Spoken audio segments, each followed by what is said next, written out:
کچھ بھی نہیں تھا۔ یہاں سے گراؤنڈ کا پورا منظر صاف نظر آ رہا تھا، دل دہلا دینے والا منظر۔ وہ الٹے قدموں پیچھے جانے لگی، خوف اب بھی اسے اپنی لپیٹ میں لیے ہوئے تھا۔ فائرنگ بدتریج جاری تھی، دھول مٹی اڑتی منظر کو دھندلا رہی تھی۔ اسٹوڈنٹس کی بھگدڑ مچی تھی، قدموں کی آوازیں، فائرنگ کا شور، پولیس سائرن، قیامت کا سماں لگ رہا تھا۔ گلابی ہونٹوں پر ہتھیلی رکھے اپنی سسکیوں کا گلا گھونٹتی وہ پیچھے ہوتی جا رہی تھی۔ وہ لوڈڈ رائفل کا منہ چھت کی جانب کیے آہستہ آہستہ الٹے قدم اٹھا رہا تھا۔ دونوں نفوس کا زبردست تصادم ہوا تھا۔ آس نے فوراً اسے اپنے حصار میں لیتے اپنی چوڑی ہتھیلی کپ کپاتے گداز لبوں پر دھر کر نسوانی چیخ کا گلا گھونٹا تھا۔ شش، گھبرائیے مت، ہم آپ کے محافظ ہیں۔ کھمبیر بھاری لہجے میں وہ اس کے کان میں سرگوشی نما آواز میں بولا۔ نیلم کی پشت اس کے سینے سے لگی تھی اور اس محافظ کا رائفل والا ہاتھ اس کے پیٹ کو چھوتا مکمل حصار باندھے ہوئے تھا۔ وہ اس محافظ کا چہرہ نہیں دیکھ سکی تھی، اس کا ہاتھ ابھی تک اس کے ہونٹوں پر جمع تھا۔ اتنی سخت گرفت تھی اس کی کہ نیلم کو اپنے لب کو چلتے ہوئے محسوس ہوئے۔ شش، وہ پھر بولا۔ آواز نیلم کے کان کے بالکل قریب سے ابھری تھی، قدموں کی چاپ قریب آنے لگی۔ آس اسے گھسیٹنے کے انداز میں کار کی طرف لے آیا، وہ اس کے ساتھ گھسیٹتی چلی جا رہی تھی۔ دیوار اور کار کے درمیان 25 انچ تک کا فاصلہ تھا۔ اس نے نیلم کو وہاں بٹھا دیا۔ نیلم نے دیکھا وہ اونچے لمبے قد کا کثرتی بدن کا مالک بھرپور مضبوط مرد تھا۔ اس کے چہرے پر کالے رنگ کا ماسک تھا جس سے صرف 2 آنکھیں چمکتی نظر آ رہی تھیں۔ اس نے ایک بار بھی نیلم کی جانب توجہ سے نہ دیکھا تھا۔ وہ کار کی بونٹ والی سائڈ پر ایک گھٹنا زمین پر ٹکائے گن تھامے الرٹ بیٹھا تھا۔ کوئی اندر داخل ہو چکا تھا، وہ ڈیک تھا۔ ایگل، کہاں ہو تم؟ وہ پہلے سیدھا چلتا بولتا رہا، پھر پلٹ کر ایگل کو آوازیں دے رہا تھا۔ نیلم کانپ رہی تھی۔ آس کی جانب ڈیک کی پشت تھی، وہ بجلی کی سرت سے اٹھا تھا اور ڈیک کے گلے میں بازو ڈالے اس کی گردن موڑ دی تھی۔ چڑ چڑ چڑ کی آواز آئی تھی۔ نیلم نے جھانکا، ڈیک کی گردن ایک طرف لڑک چکی تھی، اس کی جان ہوا ہونے لگی۔ ڈیک نے فائر کیا اور چھت میں لگا۔ آہ! خوف کے مارے اس کی چیخ نکل گئی۔ اس نے دیکھا وہ سیاہ نقاب پوش ایک ہینڈسم سے شخص کو زمین پر چت لٹا چکا تھا۔ ڈیک کی ریوالور دور گر چکی تھی۔ وہ منہ چلانے کی کوشش کرنے لگا جب آس نے اس کے جبڑوں پر مکوں کی برسات کر دی۔ ڈیک کا پورا منہ خونم خون ہو چکا تھا، دانت جیسے ٹوٹ گئے ہوں۔ اس نے ٹانگ موڑ کر آس کی پشت میں ماری اور اسے دھکیل کر بھاگنے لگا۔ جب آس نے اسے ٹانگ سے پکڑ کر پورے قد سے زمین بوس کر دیا تھا، پھر گن اٹھا کر اس کا سٹاک ڈیک کی کمر میں پوری قوت سے مارتا رہا، یہاں تک کہ اس کی ہلکی آسمانی شرٹ لال ہو گئی۔ وہ شاید بے ہوش ہو چکا تھا۔ آس نے کھڑے ہوتے بوٹ کی نوک سے اسے سیدھا کیا تھا اور اسی طرح گن کا سٹاک اس کے سینے میں مارتا رہا۔ خون سے لت پت ڈیک کو دیکھ کر نیلم کا رواں رواں کانپ گیا۔ منہ پر ہاتھ رکھے وہ سسکیوں کو گلا گھونٹنے کی کوشش میں دوہری ہوتی جا رہی تھی۔ وہ بھاگ جانا چاہتی تھی مگر ٹانگوں نے ساتھ دینے سے انکار کر دیا۔ اب ایک اور خوفناک منظر اس کا منتظر تھا۔ فائرنگ کی آواز پر آس نے فوراً جمپ لگاتے جگہ چھوڑی تھی۔ اس نے دیکھا شیر دل دوسری منزل کے کنارے پر کھڑا تھا، ریوالور اس کے ہاتھ میں تھا۔ آس اسی 2 فٹ دوری کے فاصلے پر کھڑی کار کے پیچھے دپک گیا۔ اگر شیر دل حملہ کرتا تو بم وقت سے پہلے پھٹ جاتا، جس کے اندر ابھی 10 منٹ باقی تھے۔ ڈیک تو پکڑا گیا۔ اس نے سوچا وہ جان بچا کر بھاگ نکلے، مگر بدقسمتی سے آس عالم نے اسے سوچ میں ڈوبا دے کر فائر کیا تھا۔ نشانہ سیدھا ہاتھ پر لگا، ریوالور دور جا گرا تھا۔ گولی اس کی ہتھیلی کو چیرتی ہوئی گزری تھی۔ آس عالم نے ایک ہی جست میں اسے جا دبوچا تھا۔ اسی وقت ایک اور آدمی اندر داخل ہوا تھا، لیدر کی شرٹ میں، ایک بیگ ہاتھ میں تھامے۔ بم کار کے نیچے لگا ہے، تمہارے پاس صرف 9 منٹ ہیں۔ آس عالم شیر دل کو گردن سے دبوچے گھسیٹتے ہوئے بولا۔ 2 منٹ کا کام ہے میجر آس، وہ آدمی پر یقین لہجے میں کہتا آگے بڑھ گیا۔ کار کے پاس بیٹھی کپ کپاتی نیلم کو اس نے جلدی سے باہر نکلنے کا کہا۔ وہ اپنا وجود گھسیٹتی ہوئی کار سے کچھ فاصلے پر ہو گئی تھی، چلنے کی ہمت نہ تھی اس میں۔ اب چونکہ کار کا بھی پردہ حائل نہ تھا تو وہ آس عالم کی کارروائی صاف دیکھ سکتی تھی۔ وہ شیر دل کو دبوچے ہوئے تھا، اس کی گرفت سخت تھی۔ ایک ہاتھ سے اس نے ایئر فون سیٹ کیا۔ کل ہم آس عالم، آفیسر کے حکم پر اس سے پہلے کہ وہ عمل کرتا، شیر دل اس کی توجہ نہ پا کر دھکا دیتا بھاگنے لگا۔ آس کی گن دور نیلم کے پیر کے پاس جا گری، مگر وہ شیر دل کو پکڑنے بھاگا تھا۔ اسے پھر سے گردن سے دبوچ کر واپس لاتے اسے دیوار میں پٹخ پٹخ کر مار رہا تھا۔ اس کے پاس اتنا وقت نہ تھا کہ گن اٹھانے جاتا، تبھی وہ اپنی پوری طاقت سے مکے مارتا اس کا جبڑا توڑ چکا تھا۔ آنکھوں پر بھی کاری ضربیں لگی تھیں۔ بوٹ اس کے سینے پر ٹھوکتا وہ بھول چکا تھا کہ ایک نازک وجود یہ سب اپنی آنکھوں سے دیکھتا کس قدر دہشت کا شکار ہو سکتا ہے۔ شیر دل جب بالکل بے سدھ ہو گیا تو آس عالم نے اس کی ہی ریوالور جو قریب پڑی تھی اٹھا کر دھڑ دھڑ میگزین خالی کیا تھا اور پھر بے سدھ پڑی لاش کو بوٹوں کی نوک پر دھکیلتا آگے لے جانے لگا۔ دیوار نہیں تھی، گراؤنڈ صاف نظر آ رہا تھا جہاں گولیاں تھم چکی تھیں۔ مطلع صاف تھا، سناٹا تھا۔ اس نے ایک اور ٹھوکر لگائی۔ دھڑام کی آواز پیدا کرتی شیر دل کی لاش نیچے جا گری تھی۔ میجر آس، it's done. B D S کا آدمی ہاتھ جھاڑتا کھڑا ہو گیا۔ تھینکس۔ آس عالم کا بھاری لہجہ نیلم کے دماغ پر ہتھوڑے کی طرح پڑا تھا۔ وہ آدمی اپنا سامان سمیٹ رہا تھا۔ جب آس کی نظر نیلم پر پڑی، وہ ڈیک کا بے حس و حرکت پڑا وجود پھٹی آنکھوں سے دیکھ رہی تھی۔ اس کی رنگت لٹے کی مانند سفید پڑ چکی تھی اور جسم ساکت تھا۔ اس کے سفید روئی جیسے پیروں کے پاس آس کی گن پڑی تھی۔ وہ گن اٹھانے آگے بڑھا تھا جب نیلم خوف سے پھٹی آنکھوں سے اسے تکتے پیچھے ہوتی دیوار کے ساتھ لگ گئی۔ آس پھر بھی آگے بڑھ رہا تھا۔ وہ دیوار پر پیچھے کی جانب ہاتھ مارتی سہارا لیتی کھڑی ہوئی اور اس جانب بھاگی جہاں دیوار نہیں تھی۔ اس کی ٹانگوں سے جان نکل رہی تھی۔ آس بھی اسے بھاگتا دیکھ کر گھبرایا تھا۔ نیلم آگے کوئی شے نہ دیکھ کر دنگ رہ گئی۔ یہاں سے بس چھلانگ مار کر ہی بھاگا جا سکتا تھا۔ وہ گھبراتی ہوئی پلٹی۔ آس عالم اس کی ہی طرف بڑھ رہا تھا۔ نیلم کو اس سے خوف محسوس ہو رہا تھا جس بے دردی سے وہ 2 آدمی ڈھیر کر چکا تھا۔ یہ نازک سی لڑکی تو اس کے سامنے کچھ نہ تھی۔ نیلم اب الٹے قدم اٹھانے لگی۔ آگے کنواں، پیچھے کھائی، آگے آس، پیچھے موت۔ اسے آس بھی اپنی موت کی ایک شکل لگ رہا تھا۔ پیچھے کو قدم مت اٹھائیں، آپ گر جائیں گی۔ بھاری گمبھیر لہجے میں ہلکی سی پریشانی بھی شامل تھی۔ دور رہیں ہم سے، وہ لڑکھڑاتے لہجے میں بولی۔ 1 فٹ کی دوری تھی اور اس نے نیچے جانا تھا۔ آس کو آگے بڑھتا دیکھ کر اس کے قدم لڑکھڑائے تھے، مگر اس سے پہلے ہی وہ ہاتھ بڑھا چکا تھا۔ نیلم کو یہ بڑھتا ہاتھ موت کا لگا تھا۔ کلائی تھامے ایک جھٹکے سے کھینچتے آس عالم نے اسے اپنی آغوش میں لیا تھا، مگر وہ ہوش و خرد سے بیگانہ ہو چکی تھی۔ اس سے پہلے کہ وہ زمین بوس ہوتی، وہ اس کے گرد اپنے مضبوط مگر خون سے رنگے بازو لپیٹ چکا تھا۔ یہ رنگ نیلم کی گلابی قمیض بھی پکڑ چکی تھی۔ دوسری منزل کے آخری سرے پر وہ اسے اپنی مضبوط پناہوں میں لیے کھڑا تھا۔ ہوا تیز ہوتی جا رہی تھی۔ سناٹا ہی سناٹا تھا، ایک خاموشی، سکوت، تھم جانے والا سماں۔ آس عالم نے اپنے چہرے پر چڑھا ماسک ایک ہاتھ بڑھا کر اتار دیا تھا، مگر ایک بازو اب بھی اس نازک وجود کے گرد تھا۔ آس نے پرسکون سانس لیتے اس بے ہوش مگر بلا کے حسین مجسمے کو اپنے کثرتی بازوؤں میں اٹھا لیا تھا۔ وہ کسی سنگ تراش کی قابلیت کا منہ بولتا ثبوت لگ رہی تھی، مگر وہ ہر احساس سے آری اسی لیے اسٹاف کالونی سے نکلتا چلا گیا۔ اس کا سر آس عالم کے سینے پر ٹکا تھا اور وہ فاتح بنا، مضبوط پر اعتماد قدم اٹھاتا گراؤنڈ کی طرف بڑھتا چلا جا رہا تھا۔ ہوائیں زور و شور سے چلتیں جیسے ملک کے اس محافظ کو سلامتی پیش کر رہی تھیں۔ ہواؤں کے اس زور پر اٹھتا اس بے ہوش وجود کا سفید بے داغ آنچل بار بار میجر آس عالم کے شانے سے ٹکرا جاتا، مگر اس کے دماغ میں کچھ اور ہی چل رہا تھا۔ اپنے اگلے قدم کے بارے میں وہ پہلے سے ہی سوچ رہا تھا۔ گراؤنڈ قریب آتا جا رہا تھا، فاصلہ سمٹ رہا تھا۔ طبی امداد کی سہولت بھی وہاں موجود تھی۔ بہت سی نرسز بڑے اعتماد سے زخمی اور گھبراہٹ کے شکار اسٹوڈنٹس کو ڈیل کر رہی تھیں۔ ایمبولینس سروس کی بھی سہولت تھی۔ میجر آس عالم کے مضبوط بازو میں جھولتے بے ہوش وجود کو دیکھ کر ایک پولیس آفیسر فوراً آگے بڑھا۔ سر یہاں لے آئیں۔ اس نے زمین پر بچھی چادر کی جانب اشارہ کیا۔ آس پاس پولیس اہلکار اور رینجرز اپنی اپنی ڈیوٹی پوری کرتے دکھائی دے رہے تھے۔ ہر کوئی مصروف تھا۔ جگہ جگہ چھپے اسٹوڈنٹس کو ڈھونڈ کر بحفاظت جامعہ سے باہر نکالا جا رہا تھا۔ آس گھٹنا زمین پر ٹکائے ہلکے سے جھک کر اپنے بازوؤں کو کم وزن وجود سے آزاد کر چکا تھا۔ سر پانی؟ رینجر کے یونیفارم میں ملبوس نوجوان نے مخلص مسکراہٹ کے ساتھ پانی کی چھوٹی بوتل آس کو تھمائی۔ اس نے نیلم کی جانب سرسری سا دیکھا اور پلٹ کر پانی کی بوتل شکریہ کے ساتھ تھام لی۔ پاس پڑی کرسی پر بیٹھ کر بوتل کھول کر منہ سے لگا لی۔ منہ کچھ اوپر کی جانب اٹھا ہوا تھا۔ جب پانی پی چکا تو اس کی نظر چادر پر لیٹی نیلم پر پڑی، جس کے پاس نیچے بیٹھا پولیس آفیسر اس کے چہرے کو گہری نگاہوں سے تک رہا تھا۔ یہی نہیں بلکہ اس کی نگاہیں بھی نیلم کے جسم پر چپکنے لگی تھیں۔ آس عالم نے گھٹنے پر ٹکے ہاتھ کی مٹھیاں زور سے بھینچ لیں، پھر پلاسٹک کی خالی بوتل کو تروڑ مروڑ کر دور پھینکا۔ نرس! اس کی دھاڑ پر پولیس آفیسر ہڑبڑا کر کھڑا ہو گیا۔ یس سر! پاس ہی ایک چیئر پر بیٹھی اسٹوڈنٹ کو بینڈیج کرتی وہ نرس فوراً حاضر ہوئی۔ چیک کریں انہیں۔ مختصر سا بول کر کاٹ دار نظروں سے پولیس انسپکٹر کو دیکھا۔ اس نے نفرت تھی بے لگام نفس کے حامل مردوں سے۔ میجر آس، you have to go. Power button کو چند سیکنڈ تک پریس کرنے کے بعد آس عالم آرڈر ملتے ہی 1 سیکنڈ بھی وہاں نہیں ٹھہرا تھا۔ ہم اپنے ناظرین کو ایک بار پھر بتاتے چلے کہ جامعہ میں ہونے والے پتھراؤ اور فائرنگ کے نتیجے میں 2 پولیس اہلکار مارے گئے۔ اس کے علاوہ 25 طلباء و طالبات زخمی ہوئے، جنہیں بذریعہ ایمبولینس قریبی ہسپتال منتقل کر دیا گیا۔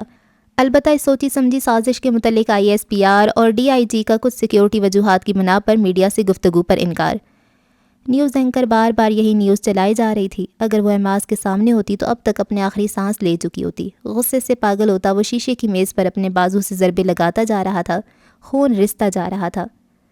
تمہارا بھیا تمہارا بدلہ ان قاتلوں سے نہیں لے پایا. تمہاری بلکتی روح کو قرار نہیں دے پایا. منہاج الزحاق کو شکست دی گئی ہے. سن رہے ہو لوگوں؟ احماس کو شکست دی گئی ہے. اتنی بری طرح اتنی چالیں اکٹھی پلٹنے والا کون ہے؟ تم جو کوئی بھی ہو، احماس کے دشمنوں کی فہرست میں تمہارا اول نمبر ہے. اول. وہ سفید کثرتی بازو سے بہتے سرخ رنگ کے خون کی ندی کو دیکھ کر بہکے لہجے میں بولا. سر؟ اس کی پشت پر گھبرائی سی آواز بیدار ہوئی. خون رنگ آنکھیں لیے وہ پلٹا تھا. سامنے ہی پھٹے دھول سے اٹے کرتے اور زخمی چہرے کے ساتھ کھڑے ایگل کو دیکھ کر اس کے جسم میں خون کی بجائے شرارے دوڑنے لگے تھے. ڈیک کہاں ہیں؟ بے قراری اور بےتابی سے احماس اس کی جانب بڑھا تھا. ایگل کا چہرہ زرد پڑ گیا. لب گویا سل گئے. بولنے سے انکار کرنے لگے. ایگل بے بس کھڑا رہا. میں تم سے کچھ پوچھ رہا ہوں. ڈیک کہاں ہے؟ وہ میری کال پک نہیں کر رہا. You bastard tell me where is ڈیک. احماس نے تیش میں جھنجھوڑتے اس کے زخمی چہرے پر ہی پنچ رسید کیا تھا. زبردست وار پر ایگل لڑکھڑا کر چند قدم پیچھے کھسک چکا تھا. ڈیک اور شیردل مر گیا. ایگل نے صحیح معنوں میں احماس پر بمباری کی تھی. شٹ اپ، میں تمہارا خون پی جاؤں گا اگر تم نے مزید ایک لفظ بھی کہا تو. احماس نے اسے گریبان سے جکڑ کر پھر اپنے مقابل کیا تھا. کرتا چر کی آواز پیدا کرتا مزید ادھڑ گیا تھا. سر میرا یقین کریں، وہ دونوں بم چیک کرنے گئے تھے وہاں.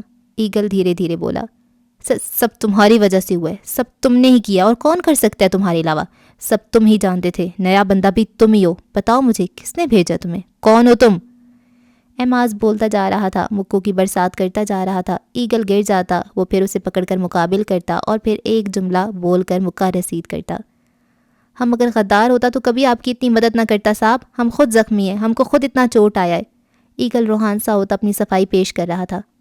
تمہیں کیا لگتا ہے میں تمہارا یقین کر لوں گا؟ کھولو اسے، کھولو. تمہاری ڈرامے بازی ابھی ختم کرتا ہوں میں. احماس نے اس کے بازو پر لپٹی پٹی کھینچ کر کھولی. درد اور کرب کے مارے ایگل کی چیخ نکل گئی تھی. اس کے شانے سے نیچے بہت زیادہ کٹ لگے تھے. سیدھے سیدھے گوشت ابھرتا دکھ رہا تھا. بہت گہرا زخم تھا. احماس چند پل کو ششتر رہ گیا. سفید لمبی پٹی دور پھینکی اور صوفے پر سر پکڑ کر بیٹھ گیا. کتنے گارڈ صحیح سالم واپس آئے ہیں؟ کافی دیر بعد اس نے مدھم آواز میں دریافت کیا. 13. ایگل کی آواز بھی ہلکی تھی. آؤٹ. احماس یوں ہی سر تھامے اس کی طرف دیکھے بغیر سرد آواز میں بولا. سر ہم. ایگل ایک قدم آگے بڑھا. آؤٹ. احماس نے دھاڑتے ہوئے ہاتھ مار کر صوفے پر پڑے تمام کشن بھی نیچے پھینک دیے. ایگل شکستہ قدموں سے واپسی کو مڑ گیا. گڑیا اٹھو، شاباش میڈیسن لے لو. سائکا بیڈ پر چادر میں لپٹے وجود کے پاس ہی بیٹھ گئی. ہاتھ میں 2 سفید رنگ کی گولیاں تھام رکھی تھیں. گڑیا. سائکا نے چادر سے باہر جھانکتے اس کے چہرے پر سے شہد رنگ الجھے ریشم جیسے بالوں کو ہٹایا تھا. پیشانی واضح ہوئی تو ہاتھ رکھ کر جانچا. ہائے میرے اللہ، اس کا تو بخار ہی اترنے کا نام نہیں لے رہا. سائکا نے تڑپ کر ہاتھ اٹھایا تھا. اسے محسوس ہوا جیسے انجانے میں آتش کو چھیڑ بیٹھی ہو. اسی اسنا میں دادو بھی ہاتھ میں تسبیح تھامے منہ میں ہی کچھ پڑتی اندر داخل ہوئیں. نیلم کے پاس آ رکیں اور تھوڑا سا آگے جھک کر اس پر پھونک ماری. پھر تسبیح کو چومتی سائکا کی جانب متوجہ ہوئیں. دوا دی بچی کو؟ دادو اسی کے لیے تو اٹھا رہی ہوں، مگر بے حال پڑی ہے یہ تو. 3 دن ہو چکے ہیں اس حادثے کو. اب تو اسٹوڈنٹس ری ٹیسٹ کی بھی تیاریاں شروع کر چکے ہیں، اور یہ ہے کہ خوف کی لپیٹ سے باہر آنے کا نام نہیں لے رہی. حد درجے کمزور دل واقعہ ہوئی ہے یہ تو. سائکا نے متفکر ہوتے کہا. ارے ہٹ تو، تجھے ٹیسٹ کی پڑی ہے؟ یہاں بچی مر رہی ہے. ہٹ، لا دے دوا. دادو سائکا کو ڈپٹتی اسے اٹھا کر خود اس کی جگہ بیٹھ گئیں. سائکا نے گولیاں انہیں تھما دیں اور خود سائڈ ٹیبل پر پڑے جگ سے پانی ڈالنے لگی. نیلم، میرا بچہ اٹھ، دوا لے لے. دادو نے اسے زبردستی بازو سے تھام کر بٹھایا. وہ مدہوش سی اٹھ بیٹھی تھی. دوا لے کر پانی کے چند گھونٹ گلے میں اتارتے پھر سے لیٹ گئی. دادو، تائی کی کال آئی تھی، بتا رہی تھی کہ اہل اب ٹھیک ہوتا جا رہا ہے. کھڑی ہونے میں کچھ دشواری پیش آتی ہے، جس کا علاج فزیو تھراپی کے ذریعے شروع کروا دیے. 1 ماہ تک وہ بالکل ٹھیک ہو جائے گا. سائکا ان کے ہاتھ سے گلاس تھام کر واپس رکھ چکی تھی. اللہ تعالیٰ کرم کرے. یہ تو اچھی خبر سنائی تو نے. چلو میں ظہر ادا کر لوں. تو بچی کے لیے کچھ ہلکا پھلکا کھانے کو بنا لے. دادو گھٹنے پہ زور دیتی اٹھ گئی. جی دادو، میں بس اسی کام کے لیے جا رہی تھی. سائکا ان کا ہاتھ تھامے اترنے میں مدد دینے لگی. سر. میجر آس سول ڈریس میں عام سہولیے میں داخل ہوا تھا. یس کم ان میجر آس. وہ دھیمی سی مسکان کے ساتھ اسے اندر آنے کی اجازت دے چکے تھے. ساتھ ہی ہاتھ میں موجود بھاری نیلے رنگ کی فائل میز پر رکھ دی۔ سر ڈیک، اس کا انداز سوالیہ اور بے چین سا تھا۔ ڈھیلی ڈھالی نیوی بلو شرٹ اور بلیک پینٹ میں وہ بہت عجلت میں دکھائی دے رہا تھا۔ ڈیک کو انڈر گراؤنڈ رکھا گیا ہے، وہ سنجیدگی سے بولے۔ آس پلٹنے لگا تھا جب آفیسر کی آواز پر اسے ٹھہرنا پڑا۔ آس بیٹا، نیند آپ کے لیے بہت ضروری ہے، دماغ کو فریش رکھنے اور ہوشیار رہنے کو۔ وہ اس کی آنکھوں میں سرخ ڈورے دیکھ چکے تھے، وہ بھی ان کی بات سمجھ گیا۔ سر احماس کا پہرا مجھ پر مزید بڑھ گیا، شک ہو چکا ہے اسے مجھ پر، ایسے میں نیند کی پرواہ کسے ہے؟ وہ سلیپس فولڈ کر تاخیر میں سائڈ سمائل پاس کر گیا۔ تو کیا اس نے تمہیں آفر نہیں دی؟ وہ پرسوچ انداز میں بولے۔ ابھی تک تو نہیں۔ اچھا میں چلتا ہوں، مزید ڈیٹیل اگلی رپورٹ میں دوں گا۔ وہ مسافے کے لیے آگے بڑھا۔ Best of look. آفیسر نے حوصلہ افزا انداز اپنایا۔ میجر آس مروتاً مسکرایا تھا۔ باہر کھڑے ایک آدمی سے اس نے چابیاں لیں۔ وہ آدھے راستے سیل تک میجر آس کے ساتھ چلتا رہا، پھر واپس مڑ گیا۔ میجر آس مضبوط قدم اٹھاتا انڈر گراؤنڈ احاطے میں داخل ہو رہا تھا۔ سیڑھیوں پر اس کے قدموں کی مخصوص آواز کچھ بلند ہوئی تھی۔ اندر گپ اندھیرا تھا، ہر چیز کو اپنے اندر سمو لینے والا اندھیرا۔ Hello deck. لکڑی کی کرسی پر دونوں ہاتھ ہینڈل کے ساتھ موٹی رسی سے جکڑے اور دونوں پیر بھی کرسی کی ٹانگوں کے ساتھ باندھ رکھے تھے۔ اس کا سر جھکا ہوا تھا، لڑکا ہوا۔ میجر آس کو کافی دیر تک خاموشی کا سامنا کرنا پڑا۔ وہ آگے بڑھا اور ڈیک کا چہرہ تھوڑی سی پکڑ کر اوپر اٹھا لیا۔ ہوش میں آؤ ڈیک، تمہیں ابھی بہت سے سوالات کے جوابات دینے ہیں۔ ڈیک کے زخمی چہرے پر ایک مکہ رسید کیا۔ کرا کر اس نے مندی مندی آنکھیں کھولیں، مگر آس عالم کی طرف نہ دیکھ سکا۔ اس میں سکت نہ تھی دیکھنے کی۔ میجر آس عالم کے آرڈر پر اسے 3 روز سے بھوکا پیاسا رکھا گیا تھا۔ آس عالم نے کچھ فاصلے پر پڑی پانی کی بالٹی سے ایک ڈبہ بھرا اور پورے پریشر سے ڈیک کے منہ پر پھینکا۔ وہ ہڑبڑا سا گیا تھا، پھر کھانسنے لگا۔ کھانس کھانس کر وہ دوہرا ہوتا جا رہا تھا۔ ہوش میں آ گئے ہو تو اصل بات کی طرف آتے ہیں، ویسے بھی میرے پاس زیادہ وقت نہیں ہے۔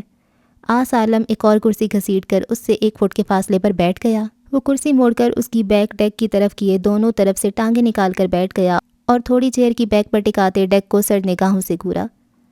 بتاؤ منہاج کے سعودیہ میں کتنے کانٹیکٹس ہیں؟ بھارت، امریکہ میں بھی؟ بولو۔ ڈیک کو کراہنے اور سر جھٹکنے میں مصروف دیکھ کر وہ دھاڑا، مگر وہاں تب بھی خاموشی برقرار رہی تھی۔ ڈیک ڈیئر، کیوں اپنے اوپر ظلم کر رہے ہو؟ میرا تم سے کوئی لین دین نہیں۔ اگر تم شرافت سے احماس کے متعلق تمام راز اگل دو گے تو آسانی سے مارے جاؤ گے، ورنہ تڑپا تڑپا کر ماروں گا اور مار مار کر زندہ کروں گا، تمہاری روح تک پر آبلے پڑ جائیں گے۔ وہ غضبناک لہجے میں بولا۔ میں کچھ نہیں بتاؤں گا، مار دو مجھے۔ ڈیک کی بڑبڑاہٹ بہت ہلکی تھی، سر بھی ایک جانب لٹکا ہوا تھا۔ بات کے اختتام پر وہ پھر سے کھانسنا شروع ہو گیا۔ تمہیں اتنی آسانی سے مار دوں گا؟ پاگل نظر آتا ہوں میں؟ آس تیش میں کھڑا ہوا تھا، ساتھ ہی مکوں کی برسات اس کے چہرے پر اور پیٹ پر کی تھی۔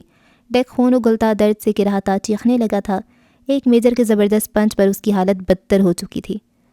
تمہیں بتانا پڑے گا ڈیک، ورنہ تم مجھے اپنے ساتھ وحشیانہ سلوک پر مجبور کر رہے ہو۔ آس کا لہجہ خطرناک حد تک سنجیدہ تھا۔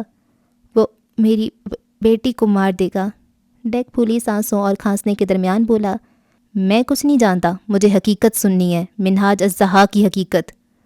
وہ چلایا اور پاس پڑی لوہے کی راڈ اٹھا کر ڈیک کے زخمی کندھے پر وار کیا۔ اس کی چیخیں سیل کی خالی دیواروں سے ٹکرا کر واپس آ رہی تھیں۔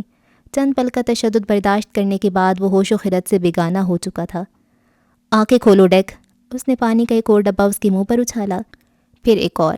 سیمنٹ کے فرش پر خون اور پانی مل کر ندی سی بہہ نکلی تھی، مگر ڈیک ہلکی سی آنکھیں کھول کر پھر سے مون چکا تھا۔ میجر آس عالم نے چیخ کر ایک ٹانگ اس کے پیٹ پر رسید کرتے غصہ نکالا تھا۔ ڈیک آگے کو ہوتا پھر کرسی کی بیک پر لٹکے چہرے کے ساتھ بے ہوش ہو چکا تھا۔ میجر آس کرسی کو ٹھوکر مارتا باہر نکل آیا۔ باہر کھڑے آدمی نے مضبوط لوہے کے دروازے پر موٹے موٹے تالے ڈال دیے تھے۔ وہ جو اکڑتا تھا اپنے ہونے پر، آج ہونا اس کا ایک اذیت ہے۔ گارڈ نے اسے اندر جانے سے منع کر دیا تھا۔ آج وہ 3 دن بعد احماس سے ملنے آیا تھا۔ ڈیک نے اسے چند کام سونپ رکھے تھے، ان کی تکمیل کی اطلاع دینے وہ حاضر ہوا تھا، مگر احماس کی طرف سے اندر آنے کی اجازت نہیں تھی۔ 1 گھنٹہ باہر انتظار کرنے کے بعد اسے اندر بلا لیا گیا تھا۔ اب تو اسے ہال کا راستہ یاد ہو چکا تھا، ورنہ اتنے بڑے پلازا کی ہر منزل چیک کرنی پڑتی۔ وہ ہال کے سرے پر کھڑا تھا، اپنے مخصوص حلیے میں۔ سامنے ہی سب سے اونچے سنگل صوفے پر احماس ٹانگ پر ٹانگ چڑھائے ایک ہاتھ بیک پر پھیلائے بیٹھا تھا۔ آؤ ایگل، اندر آؤ، کم ان۔ منہاج کی آواز پر وہ حیران ہوتا اندر کی جانب قدم اٹھانے لگا۔ بوٹوں کی ٹک ٹک ہارڈ ووڈ کے فرش پر صاف سنائی دے رہی تھی۔ احماس اپنی ٹانگ جھلاتا اسے آگے بڑھتا دیکھ رہا تھا۔ دائیں بائیں پڑے بڑے صوفوں پر 5-6 افراد بیٹھے تھے۔ ان میں سے 3 عربی رومال سر پہ لپیٹے سفید ٹخنوں تک کرتے پہنے تھے جن کی چاک سلے ہوئے تھے۔ بیٹھو، ایماز نے اسے اپنی دائیں جانے پڑے صوفے پر بیٹھنے کا کہا، جہاں ایک 22-23 سال کا لڑکا پینٹ شرٹ میں ملبوس تھا اور ایک 40 کے لگ بھگ کا بھی اسی لباس کو زیب تن کیے تھا۔ گول دائرے میں لگے صوفے، شیشے کی دیواریں، مہنگی پینٹنگز، روئی جیسا قالین، جگہ جگہ بچھے میٹ، گول بڑی موٹے شیشے کی سٹائلش میز، عربی سرائیوں سے ڈیکوریٹڈ یہ حال بہت زیادہ حسین تھا۔ یہ ایگل ہے، ہیروئن، کوکین، آئس، اوپیم، بھنگم، ٹرینکولائزرز کی سمگلنگ سنبھالتا ہے۔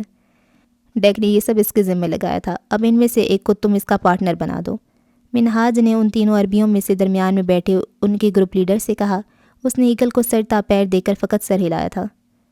یہ گروپ سعودیہ سے آیا ہے، اب ہمارے ساتھ یہیں رہے گا، اور یہ امریکہ سے، اس نے ایگل سے کہا۔ ٹھیک، اس نے ایماز کو دیکھتے کہا۔ چلو اب تم جا سکتے ہو۔ ایگل کو جانے کا حکم دیا گیا۔ ہم مال کا بتانے آیا تھا، ایگل مزید بولنے لگا تھا جب ایماز نے ٹانگ نیچے لٹکائی اور دونوں گھٹنوں پر بازو ٹکائے ہلکا سا آگے جھکا۔ تمہیں میں نے کہا جاؤ، ایک ایک لفظ ٹھہر ٹھہر کر کہتا وہ ایگل کو گڑبڑانے پر مجبور کر گیا۔ اچھا سر، وہ دھیما سا بولتا وہاں موجود ہر شخص کا سنجیدہ چہرہ دیکھتا نکل گیا۔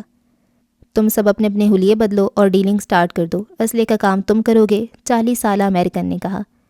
And you are my right hand my friend. عربی گروپ لیڈر کو دیکھ کر انابی ہونٹوں کو پھیلاتے ایماز جوش سے اٹھ کر اس سے بغل گیر ہوا تھا۔ مقابل کا جوش و خروش اس سے بھی زیادہ تھا۔ حبیب، ان میں سے جو تم کو بہتر لگے اسے ایگل کے ساتھ شامل کر دو۔ ایماز نے اس سے الگ ہوتے 2 30-32 کی عمر کے آدمیوں کی جانب اشارہ کیا۔ حرب کرے گا ایگل کے ساتھ کام اور صابر ہمارے ساتھ، حبیب نے فیصلہ سنایا۔ ہر روم، ہر کونا چیک کرو، کہیں بھی خفیہ کیمرے نصب ہیں تو بتاؤ، کون ہے جو میری پلاننگ سے واقف ہو چکا ہے؟ ایماز نے کم عمر امریکی لڑکے سے کہا جسے چند دن کے لیے اسی کام کے لیے بلایا گیا تھا۔ ڈیجیٹل لاکس توڑنے لگانے کا ماہر، خفیہ کیمروں کو بے نقاب کرنا، ان پر سے لگانے والے کے فنگر پرنٹس لینا اور میکرو کیمراز ایڈجسٹ کرنا، اکاؤنٹس ہیک کرنا، پروفائل ڈیٹا جمع کرنا، یہ سب اس لڑکے کے بائیں ہاتھ کے کام تھے۔ میورک، تو میرے ساتھ اسٹڈی میں آؤ، منہاج کہتے ساتھ کوٹ کا بٹن لگاتا ہال سے نکلنے لگا۔ میورک بھی اس کے پیچھے ہی چل دیا تھا۔ اچھا جی، اس ایپیسوڈ کو یہاں پہ اینڈ کرتے ہیں، اور جو کہ میں نے تکا مارا تھا مجھے لگتا ہے وہی ہے، بلکہ حقیقت ہے کہ یہی ہے کہ آج ہی ایگل ہے اور وہی ہے جو نیلم کے نیبرز میں رہتا ہے، اور نیلم کیونکہ وہ اپنا چہرہ چھپایا ہوا ہوتا ہے تو نیلم پہچان نہیں پاتی۔ خیر، اور وہی اس کو بلواتا بھی ہے تاکہ وہ، ظاہری بات ہے وہ ان کے ساتھ بے شک شامل ہو چکے ہیں، لیکن اصل میں تو اس نے پاکستان کو بچانا ہی ہے نا، اپنے ملک کو، اور وہ کیسے پھر اب اسے جب پلاننگ پتہ چل جاتی ہے تو وہ کسی طریقے سے ان کو خراب کرنے کی کوشش کرتا ہے اور کر لیتا ہے۔ اور اب میں یہ سوچ رہی ہوں کہ آہل کے ساتھ کیا کرے گا ایماز، اور ڈیک مر گیا اور ابھی بھی اس کو اس پہ یقین نہیں ہے، اور یہ کیا کہتے ہیں یہاں پہ کہ حلیے چینج کر لو، شاید یہ اس کو آزما رہا ہے۔ خیر، دیکھتے ہیں کیا ہوتا ہے جی، اگلی ایپیسوڈ میں ملاقات ہوتی ہے، تب تک کے لیے رکھیں دعاؤں میں یاد۔ اللہ حافظ۔